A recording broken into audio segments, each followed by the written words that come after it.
Vous écoutez XTEM Moto Live. Salut à tous, aujourd'hui on vous présente un jeune ambassadeur XTEM Moto, spécialiste de motocross. Je m'appelle Adrien Delahaye, j'ai 21 ans, j'habite en Ile-de-France dans le 95, dans la même commune que les locaux XTEM Moto. J'ai commencé la moto il y a maintenant 8 ans.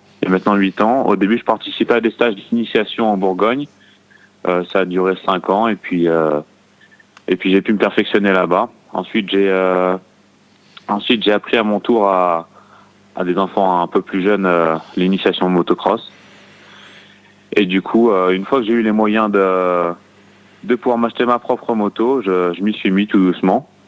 Je m'y suis mis tout doucement et voilà. Et puis ça fait maintenant 1 an que je fais des compétitions. Ça se passe pas trop mal.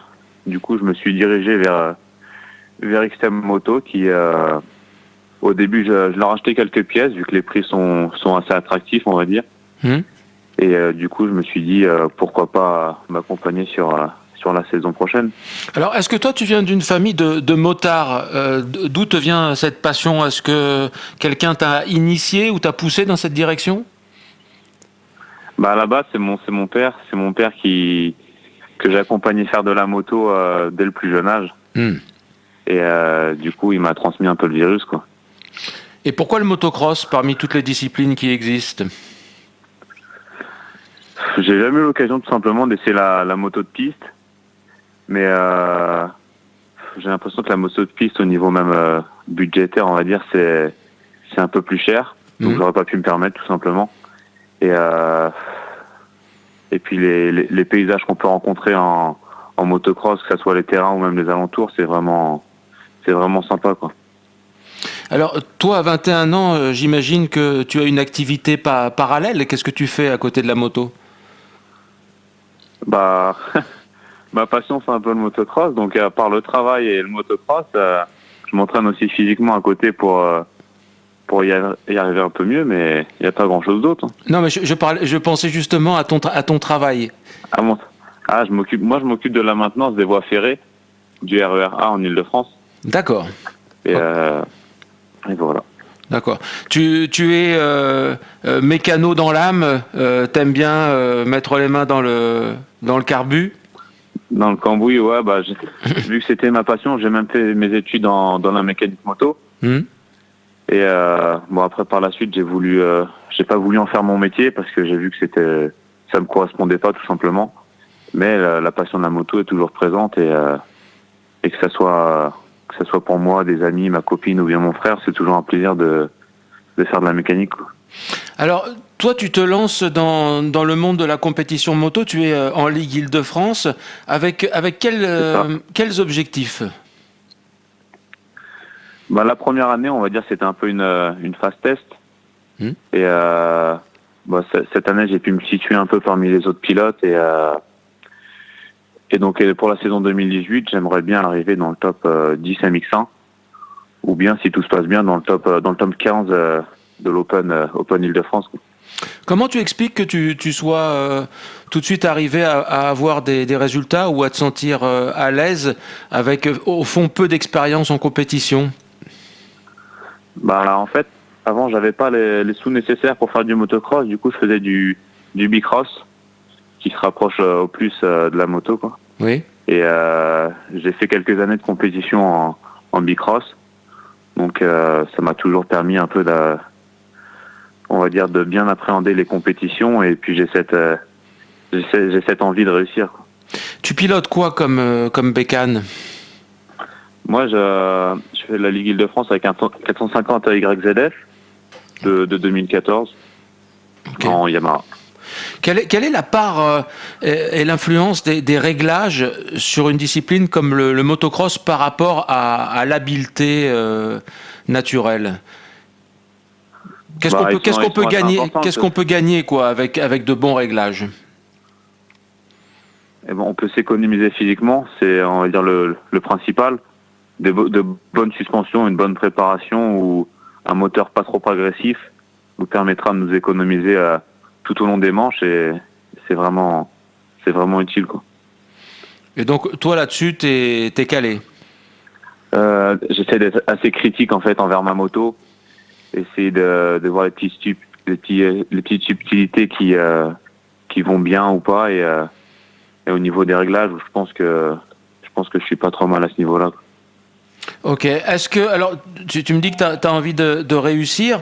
Ça veut dire quoi pour toi réussir? Est-ce que tu as des ambitions importantes d'atteindre un jour le niveau professionnel? Quels sont les pilotes, on va dire, dont tu as le poster dans ta chambre, même si tu ne l'as pas? Non, bah bien sûr, j'ai toujours aimé le supercross américain avec les grands pilotes, Ryan Dungey, Ryan Villopoto. Après voilà, non, j'atteindrai pas le haut niveau. J'ai commencé un peu tard, mais je me fais vraiment plaisir et j'essaie quand même de tout donner. Qu'est-ce qui fait, selon toi, la force de ton pilotage et quel est ton point faible en pilotage? Je dirais que mon point fort, c'est d'arriver à rester lucide tout au long de la course, pas m'épuiser bêtement. Après, mon point faible, je pense manquer un peu de technique. Ça, j'arriverai à l'acquérir au fur et à mesure des années, mais mon point faible, ouais, c'est la technique. Physiquement, j'essaie de m'entretenir au mieux. Je rencontre pas trop de soucis pendant les courses. Et donc voilà. Ok. Alors, question, est-ce que tu pourrais vivre sans moto? Bon, tu es relativement jeune, hein, pas évident comme question, mais est-ce que tu crois que tu serais capable de survivre sans? Survivre, oui, mais c'est vrai que c'est vraiment une passion ancrée en moi et ce serait difficile aujourd'hui d'imaginer ma vie sans la moto. Alors, tout à l'heure, je te demandais ta qualité de pilotage. Maintenant, on passe au niveau du tempérament, du caractère. Quelle est ta principale qualité d'être humain, on va dire? Je pense être quelqu'un de plutôt généreux.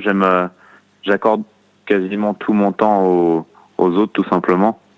Et c'est à la fois une qualité et peut-être un défaut parce que je devrais peut-être des fois en accorder un peu plus pour moi. Alors, j'allais te demander justement ton principal défaut.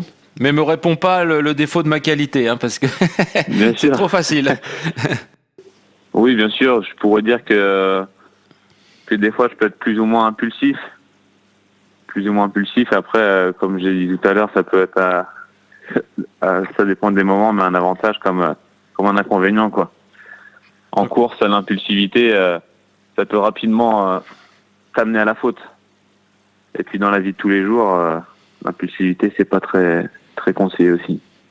Alors, le bonheur, c'est quoi pour toi? Quand est-ce que tu te dis là, je suis vraiment heureux? Il faut quoi pour que tu sois dans cet état? Alors, pour que tout se passe bien, il me faut un week-end ensoleillé avec mes amis et ma copine autour d'un barbecue sur un terrain de cross. Voilà. Bon, on a le tableau. Ok. Voilà, c'est ce qu'on peut faire quand il fait beau, tout simplement. En ce moment, c'est pas le cas, mais on a hâte que le beau temps revienne pour pouvoir un peu partir à la campagne, autour d'un terrain de cross, d'un bon petit barbecue. Voilà, tout est réuni pour... Tu peux être heureux tous les dimanches, quoi, pratiquement, si la météo est avec toi. Exactement. Okay. Une fois par semaine, c'est déjà bien. C'est déjà pas mal. Ce que tu apprécies le plus chez tes amis? Qui me supportent. Parce que je suis peut-être pas super facile à vivre tous les jours, mais ils me supportent et ça, c'est toujours agréable, que ce soit sur les courses ou dans la vie de tous les jours. J'aime leur présence. Partout, quoi, tout simplement. Ok. Leur soutien et... Ta couleur préférée? Le bleu Yamaha. Bleu Yamaha. Le bleu Yamaha. Très bien. Le pays où tu aimerais vivre? C'est vrai que le mode de vie, on va dire américain, aux États-Unis, il me plaît vraiment beaucoup. Donc, si un jour j'ai la chance d'y aller pour voir la réalité, je pense que j'aimerais bien vivre aux États-Unis. Ton film préféré? Mon film préféré. Que justice soit faite. Et pour terminer, un classique, ton plat préféré? Je pense qu'un bon plat de spaghetti bolognaise et j'en demanderai pas plus.